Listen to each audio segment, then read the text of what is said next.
ಯೇಸುವೇ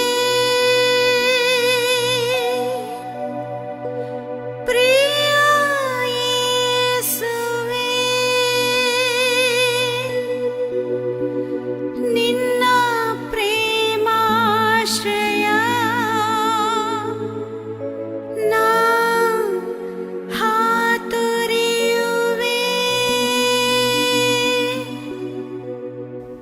ಆತ್ಮೀಯ ಸಹೋದರ ಸಹೋದರಿಯರೇ, ನಾವೊಂದು ವಿದ್ಯಾರ್ಥಿ ನಿಲಯದಲ್ಲಿ ಮಕ್ಕಳಿಗೆ ಸಹಾಯ ಮಾಡಲು ಅಲ್ಲಿ ಕೆಲಸ ಮಾಡುತ್ತಿರುವಾಗ ಒಬ್ಬ ವಿದ್ಯಾರ್ಥಿ ತಂದೆಯ ಬಗ್ಗೆ ಯಾವಾಗಲೂ ತನ್ನ ತಂದೆಯ ಬಗ್ಗೆ ಮಾತನಾಡುತ್ತಿದ್ದ.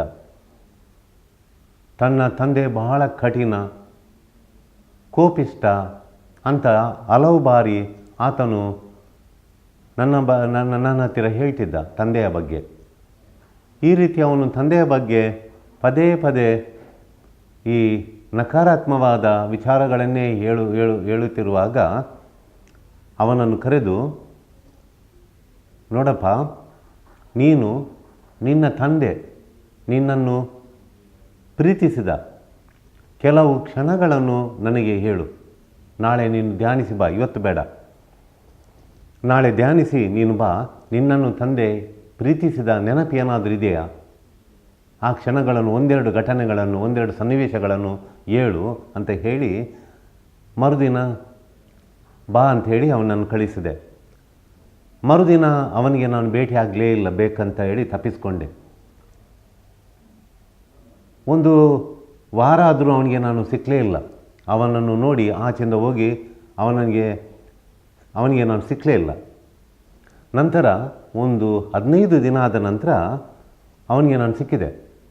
ಅವನ ಹತ್ರ ನಾನು ಮೊದಲೇ ಹೇಳಿದ್ದೆ, ನಿನಗೆ ನಾನು ಸಿಕ್ಕಿದಾಗ ನೀನು ನನಗೆ ಹೇಳಬೇಕು, ಅಪ್ಪ ನಿನ್ನನ್ನು ಪ್ರೀತಿಸಿದ ಯಾವುದಾದ್ರೂ ಒಂದೆರಡು ಘಟನೆಗಳನ್ನು, ಒಂದೆರಡು ಸನ್ನಿವೇಶಗಳನ್ನು ನೀನು ನನಗೆ ಹೇಳಲೇಬೇಕಂತ ಹೇಳಿ ನಾನು ಅವನಿಗೆ ಹೇಳಿದ್ದೆ, ಮೊದಲೇ ಹೇಳಿದ್ದೆ.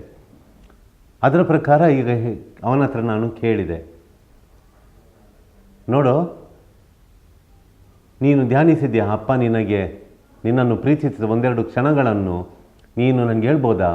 ನೀನು ಧ್ಯಾನಿಸಿ ನೋಡಿದೀಯಾ ಅಂಥೇಳಿ. ಇಬ್ಬರು ಕೂತ್ಕೊಂಡೆವು. ಅಲ್ಲಿ ಒಂದು ಮಾವಿನ ಮರ ಇತ್ತು, ಸ್ಕೂಲ್ ಹತ್ರ ಒಂದು ಮಾವಿನ ಮರ ಇತ್ತು. ಅದರ ಬಳಿಯಲ್ಲಿ ಕುಳಿತುಕೊಂಡು ಮಾತಾಡಿದೆವು. ಅವನು ಹಲವಾರು ವಿಷಯಗಳನ್ನು ಹೇಳಿದ, ಅಪ್ಪ ಅವನಿಗೆ ಹೇಗೆ ಪ್ರೀತಿಸಿದ್ರು ಅಂತ. ತದನಂತರ ಅವನು ನನ್ನ ಬಳಿ ಬಂದು, ಅಪ್ಪ ನನ್ನನ್ನು ಪ್ರೀತಿಸುವುದಿಲ್ಲ ಅಂತ ಹೇಳಿ ಹೇಳಲೇ ಇಲ್ಲ. ಒಮ್ಮೆ ಅವನು ತನ್ನ ತಂದೆ ನನ್ನನ್ನು ಎಷ್ಟು ಚೆನ್ನಾಗಿ ಪ್ರೀತಿಸ್ತಾರೆಂಬ ಆ ಪ್ರೀತಿಯ ಬಗ್ಗೆ ಧ್ಯಾನಿಸಿದಾಗ ಅದರ ಅಗಾಧ ಹರಿವು ಅವನಿಗೆ ತಿಳಿಯಿತು. ಕೆಲ ಸಲ ಪತಿ ಪತ್ನಿಯನ್ನು ದೂಷಿಸುತ್ತಾನೆ, ಅವಳು ನನ್ನನ್ನು ಪ್ರೀತಿಸುವುದಿಲ್ಲ ಅಂತ ಹೇಳ್ತಾನೆ. ಆಗ ಅವಳು ನಿನ್ನನ್ನು ಪ್ರೀತಿಸಿದ ಒಂದೆರಡು ಕ್ಷಣಗಳನ್ನು ಧ್ಯಾನಿಸು ಅಂತ ಕೇಳಿದಾಗ ಅವನು ನಿಜವಾಗಿಯೂ ಧ್ಯಾನಿಸಿದಷ್ಟು ತನ್ನ ಪತ್ನಿ ಎಷ್ಟು ಚೆನ್ನಾಗಿ ನನ್ನನ್ನು ಪ್ರೀತಿಸ್ತಾಳೆ ಎಂಬ ಅರಿವು ಅವನಿಗೆ ಆಗ್ತದೆ. ಅದೇ ರೀತಿಯಲ್ಲಿ ಪತಿ ನನ್ನನ್ನು ಪ್ರೀತಿಸುವುದಿಲ್ಲ, ನನ್ನ ಹಸ್ಬೆಂಡ್ ನನಗೆ ಪ್ರೀತಿಸುವುದಿಲ್ಲ ಅಂತ ಹೇಳಿದ ಒಬ್ಬಾಕೆಗೆ ಅವನ ಪ್ರೀತಿಯ ಬಗ್ಗೆ ಧ್ಯಾನಿಸಿ ಬಾ ಅಂತ ಹಿಂದೆ ಕಳಿಸಿದ್ರೆ ಸ್ವಲ್ಪ ಸಮಯದ ನಂತರ ಅವಳಿಗೆ ಅರಿವಾಗ್ತದೆ, ತನ್ನ ಪತಿ ನನ್ನನ್ನು ಎಷ್ಟು ಚೆನ್ನಾಗಿ ಪ್ರೀತಿಸ್ತಾನೆಂಬ ಅರಿವು ಅವಳಿಗೆ ಅರಿಯುತ್ತದೆ. ಅದೇ ರೀತಿಯಲ್ಲಿ ಆತ್ಮೀಯರೇ, ಎಂದಾದರೂ ನಾವು ದೇವರು ನಮ್ಮನ್ನು ಪ್ರೀತಿಸ್ತಾರೆ ಎಂಬ ಬಗ್ಗೆ ಧ್ಯಾನಿಸಿದ್ದೇವಾ? ಯಾವಾಗಲಾದರೂ ನಮ್ಮ ಜೀವನದಲ್ಲಿ ದೇವರು ನಮ್ಮನ್ನು ಎಷ್ಟು ಪ್ರೀತಿಸ್ತಾರೆ ಎಂಬ ಅರಿವು ನಮಗೆ ಆಗಿದೆಯಾ ಎಂಬುದರ ಬಗ್ಗೆ ನಾವು ಯೋಚಿಸಿದ್ದೇವಾ? ನಾವು ಇದರ ಬಗ್ಗೆ ಧ್ಯಾನಿಸಿದರೆ ಅದರ ಆಳಕ್ಕೆ ನಾವು ಇಳಿಯಲು ಸಾಧ್ಯವಿಲ್ಲ. ದೇವರ ಪ್ರೀತಿಯು ಅಗಾಧವಾದದ್ದು. ಆ ಪ್ರೀತಿಗೆ ನಾವು ಇಳಿದಷ್ಟು, ಆಳಕ್ಕೆ ಹೋದಷ್ಟು ಅದರ ಅಗಾಧ ಆಳದ ಆ ನೆಲವನ್ನು ಮುಟ್ಟಲು ನಮಗೆ ಸಾಧ್ಯವಾಗುವುದಿಲ್ಲ. ಅಷ್ಟು ಅಗಾಧವಾದದ್ದು ದೇವರ ಪ್ರೀತಿ.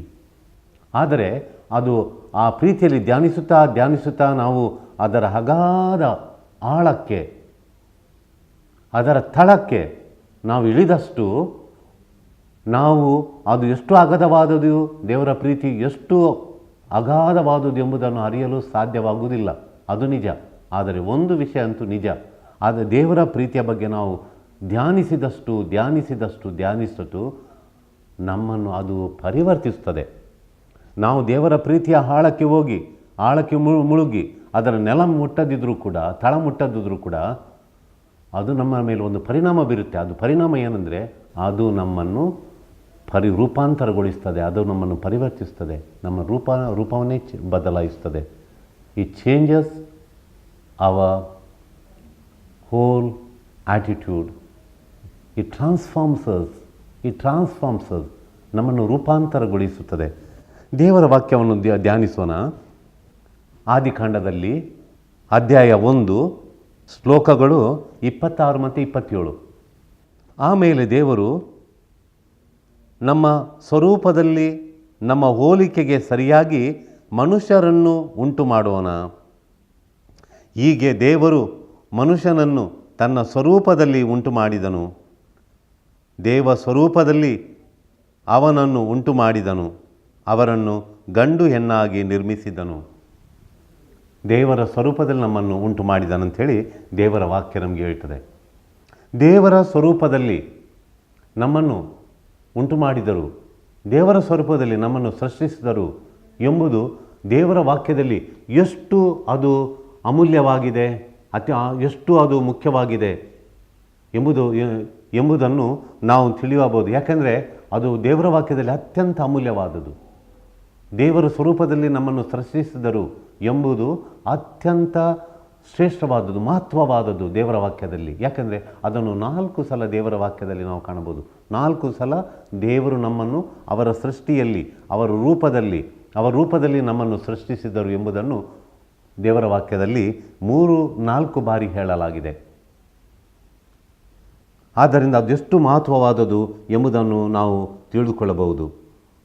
ದೇವರು ನಮ್ಮನ್ನು ಎಷ್ಟು ಪ್ರೀತಿಸ್ತಾರೆ ಎಂಬುದರ ಬಗ್ಗೆ ಧ್ಯಾನಿಸಿದಾಗ ಅವರು ನಮ್ಮ ಮೇಲೆ ಎಷ್ಟು ಲಕ್ಷ್ಯವನ್ನಿಟ್ಟು ಅವರು ನಮ್ಮನ್ನು ಪರಿಪಾಲಿಸ್ತಾರೆ, ನಮ್ಮ ಮೇಲೆ ಎಷ್ಟು ಲಕ್ಷ್ಯವನ್ನಿಟ್ಟು ಅವರು ನಮ್ಮನ್ನು ಪರಿಪಾಲಿಸ್ತಾರೆ, ನಮ್ಮ ಎಷ್ಟು ಕೇರ್ ಅವರು ತೆಗೆದುಕೊಳ್ತಾರೆ ಎಂಬುದನ್ನು ನಾವು ಆಗ ನಮಗೆ ಸುಲಭವಾಗಿ ತಿಳಿದುಕೊಳ್ಳಲು ನಮಗೆ ಸಾಧ್ಯವಿದೆ.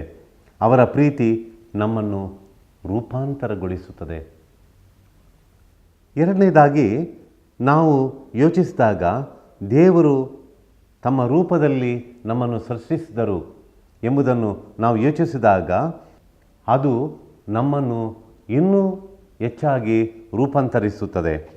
ಆತ್ಮೀಯರೇ, ಅವರು ನಮ್ಮನ್ನು ಸೃಷ್ಟಿಸಿದಾಗ ಅವರ ಅಗಾಧ ಶಕ್ತಿಯನ್ನು ನಮ್ಮ ಮೇಲೆ ತುಂಬಿ ಸೃಷ್ಟಿಸಿದ್ದಾರೆ. ನಾವು ಬರೇ ಹಗುರವಾದ ವ್ಯಕ್ತಿಗಳು ಅಲ್ಲ, ನಮ್ಮ ಮೇಲೆ ಅಗಾಧ ಪ್ರಮಾಣದ ಅವರ ಶಕ್ತಿಯನ್ನು ನಾವು ಪೊಟೆನ್ಷಿಯಲ್ ಹೇಳ್ತೇವೆ. ಆ ಶಕ್ತಿಯನ್ನು ನಮ್ಮ ಮೇಲೆ ಅವರು ತುಂಬಿದ್ದಾರೆ. ಮತ್ತು ನಮ್ಮನ್ನು ಬೆಲೆ ಬಾಳುವ ವ್ಯಕ್ತಿಗಳಾಗಿ ನಮ್ಮನ್ನು ಸೃಷ್ಟಿಸಿದ್ದಾರೆ. ಅವರು ನಮ್ಮನ್ನು ಸೃಷ್ಟಿಸಿದಾಗ ನಾವು ಬೆಲೆ ಬಾಳುವ ಅಗಾಧ ಪ್ರಮಾಣದ ಬೆಲೆಯುಳ್ಳ ಅತ್ಯಂತ ಬೆಲೆ ಬಾಳುವ ವ್ಯಕ್ತಿಗಳನ್ನಾಗಿ ನಮ್ಮನ್ನು ಅವರು ಸೃಷ್ಟಿಸಿದ್ದಾರೆ. ನಮಗೆಲ್ಲರಿಗೂ ಅತ್ಯಂತ ಬೆಲೆ ಇರುವಂತಹ ಒಂದು ಸೃಷ್ಟಿಯನ್ನಾಗಿ ಅವರು ನಮ್ಮನ್ನು ಸೃಷ್ಟಿಸಿದ್ದಾರೆ.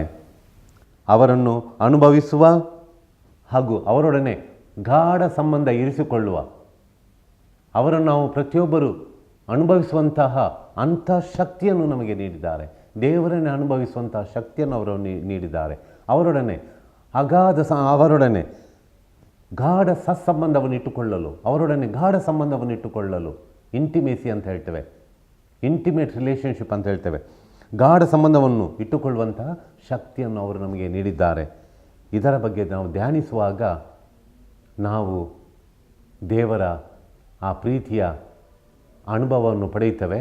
ಆ ಅನುಭವ ನಮಗೆ ರೂಪಾಂತರಗೊಳಿಸುತ್ತದೆ. ಅವರ ಜೀವ ನಮಗೆ ಕೊಟ್ಟು ನಮ್ಮ ಮೂಲಕ ವಿಚಿತ್ರವಾದ ರೀತಿಯಲ್ಲಿ ದೇವರು ಕಾರ್ಯನಿರ್ವಹಿಸುತ್ತಾರೆ. ಅವರ ಜೀವವನ್ನೇ ನಮ್ಮಲ್ಲಿ ತುಂಬಿದ್ದಾರೆ. ನಮ್ಮಲ್ಲಿರುವ ಜೀವ ದೇವರು ಕೊಟ್ಟಂತಹ ಜೀವ, ಅವರು ತುಂಬಿದಂತಹ ಜೀವ. ಈ ಜೀವವನ್ನು ನಮಗೆ ಕೊಟ್ಟು ನಮ್ಮ ಮುಖಾಂತರ ಒಂದು ವಿಚಿತ್ರವಾದ ರೀತಿಯಲ್ಲಿ ಅವರು ಕಾರ್ಯನಿರ್ವಹಿಸ್ತಾ ಇದ್ದಾರೆ. ದೇವರು ಕಾರ್ಯನಿರ್ವಹಿಸ್ತಾ ಇದ್ದಾರೆ. ಇತರರು ನಮ್ಮನ್ನು ನೋಡುವಾಗ, ಆತ್ಮೀಯರೇ, ಇತರರು ನಮ್ಮನ್ನು ನೋಡುವಾಗ ಅವರಿಗೆ ದೇವರ ನೆನಪು ಬರುವಂತೆ ನಾವು ಜೀವಿಸಿದಾಗ ಅದು ದೇವರಿಗೆ ಮಹಿಮೆಪಡಿಸುತ್ತದೆ. ದೇವರು ನಮ್ಮಿಂದ ಆಶಿಸುವುದು, ಅವರು ನಮ್ಮಿಂದ ಬಯಸುವುದು ಇಷ್ಟು ಮಾತ್ರ. ಅದೇನೆಂದರೆ ನನ್ನನ್ನು ನೋಡಿದಾಗ, ನಿನ್ನನ್ನು ನೋಡಿದಾಗ, ನಮ್ಮನ್ನು ನೋಡಿದಾಗ ಆ ನೋಡುವವನಿಗೆ ದೇವರ ಅನುಭವ ಆಗಬೇಕು, ದೇವರ ನೆನಪು ಬರಬೇಕು. ಆಗ ನಮಗೆ ಇದು ದೇವರು ನಮ್ಮಿಂದ ಬಯಸುವಂತಹದ್ದು. ದೇವರು ಇದನ್ನು ದೇವರು ನಮ್ಮಿಂದ ಬಯಸುತ್ತಾರೆ. ಇದನ್ನು ಯೇಸು ಪ್ರಭು ಹೇಳುತ್ತಾರೆ ಮತ್ತಾಯ ಬರೆದ ಸುವಾರ್ತೆಯಲ್ಲಿ 5ನೇ ಅಧ್ಯಾಯ ಹಾಗೂ 16ನೇ ಶ್ಲೋಕ. ಮತ್ತಾಯ 5:16. ಅದರಲ್ಲಿ ಯೇಸು ಸ್ವಾಮಿ ಹೀಗೆ ಹೇಳ್ತಾರೆ, ಅದರಂತೆ ನಿಮ್ಮ ಬೆಳಕು ಜನರ ಮುಂದೆ ಪ್ರಕಾಶಿಸಲಿ. ಹೀಗಾದರೆ ಅವರು ನಿಮ್ಮ ಒಳ್ಳೆಯ ಕ್ರಿಯೆಗಳನ್ನು ನೋಡಿ ಪರಲೋಕದಲ್ಲಿರುವ ನಿಮ್ಮ ತಂದೆಯನ್ನು ಕೊಂಡಾಡುವರು. ಆತ್ಮೀಯರೇ, ನಮ್ಮನ್ನು ನೋಡಿದಾಗ ಆ ಪರಮಾತ್ಮನ, ನಮ್ಮನ್ನು ಸೃಷ್ಟಿಸಿದ ಕರ್ತನ ನೆನಪು ಜನರಿಗೆ ಬರಬೇಕು. ಇದೇ ದೇವರು ನಮ್ಮಿಂದ ಆಶಿಸುವುದು. ಇಷ್ಟೇ. ಆತ್ಮೀಯರೇ, ನಿಮ್ಮ ಬಗ್ಗೆ ನಿಮಗೆ ಏನು ಅನ್ನಿಸಬಹುದು? ನಿಮ್ಮ ಬಗ್ಗೆ ನಿಮಗೇನು ಅನ್ನಿಸಬಹುದು? ಏನು ಅನ್ನಿಸಿದರೂ ಕೂಡ ಒಂದು ಸತ್ಯವನ್ನು ನಾವು ತಿಳಿದುಕೊಳ್ಬೇಕು. ಅದೇನೆಂದರೆ, ದೇವರು ನಿನ್ನನ್ನು ಪ್ರೀತಿಸುತ್ತಾರೆ, ದೇವರು ನನ್ನನ್ನು ಪ್ರೀತಿಸ್ತಾರೆ, ದೇವರು ನಮ್ಮನ್ನು ಪ್ರೀತಿಸ್ತಾನೆ. ಮತ್ತು ನಿಮ್ಮನ್ನು ಅವರು ನಿಮ್ಮ ಮೇಲೆ ಅವರ ಕೃಪಾ ವರಗಳನ್ನು ಸುರಿಸಿದ್ದಾರೆ. ಮತ್ತು ನಿನ್ನನ್ನು ಮತ್ತು ನನ್ನನ್ನು ದೇವರು ತನ್ನವ ಅವನು.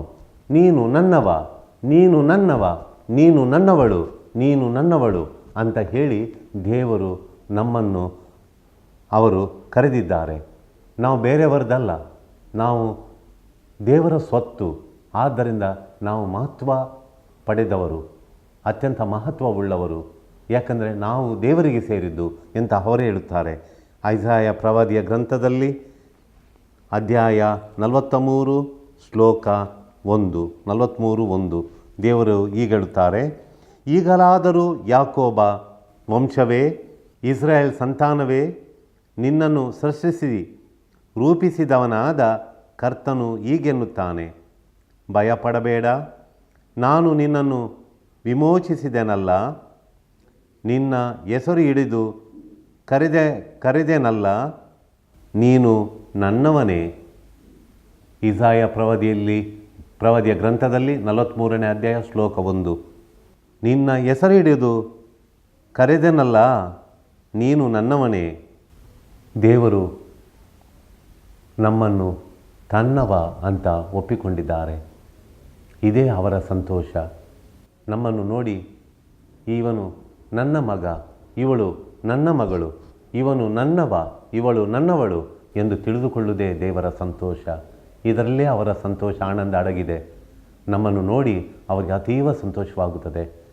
ಆದ್ದರಿಂದ ದೇವರು ನಮ್ಮನ್ನು ಎಷ್ಟು ಪ್ರೀತಿಸ್ತಾರೆ, ತಮ್ಮ ರೂಪದಲ್ಲಿ ನಮ್ಮನ್ನು ಸೃಷ್ಟಿಸಿದ್ದಾರೆ. ನಮ್ಮ ಮೇಲೆ ಅವರಿಗೆ ಎಷ್ಟು ಲಕ್ಷ್ಯ ಇದೆ, ನಮಗೆ ಎಷ್ಟು ಲಕ್ಷ್ಯ ಕೊಟ್ಟು ಅವರು ನಮ್ಮನ್ನು ಕಾಪಾಡುತ್ತಾರೆ, ಸಾಕಿ ಸಲಹುತ್ತಾರೆ. ಇದರ ಬಗ್ಗೆ ಧ್ಯಾನಿಸಿದಾಗ ನಾವು ಅತ್ಯಂತ ವಿಶೇಷವಾದ ರೀತಿಯಲ್ಲಿ ಬಾಳುತ್ತೇವೆ. ನಾವು ದೇವರ ರೂಪವನ್ನು ಹೊತ್ತವರೆಂದು ತಿಳಿದಾಗ ಅದು ನಮ್ಮನ್ನು ರೂಪಾಂತರಿಸುತ್ತದೆ. ಮತ್ತು ನಮ್ಮಲ್ಲಿ ಸಂತೋಷ, ಸುಖ, ಶಾಂತಿ, ನೆಮ್ಮದಿ ವೃದ್ಧಿಯಾಗುತ್ತದೆ.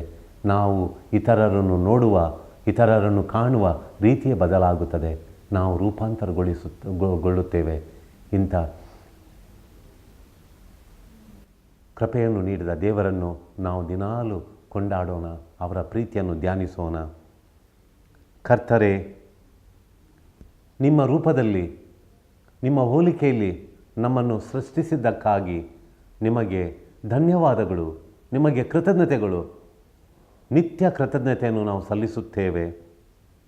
ಕರ್ತನೇ, ನಮ್ಮನ್ನು ಪ್ರೀತಿಸಿ ನಿಮ್ಮನ್ನು ಇನ್ನೂ ಚೆನ್ನಾಗಿ ಅರಿಯಲು ನಮಗೆ ಶಕ್ತಿ ನೀಡಿದ್ದಕ್ಕಾಗಿ ನಿಮಗೆ ಕೃತಜ್ಞತೆಯನ್ನು ಸಲ್ಲಿಸುತ್ತೇವೆ.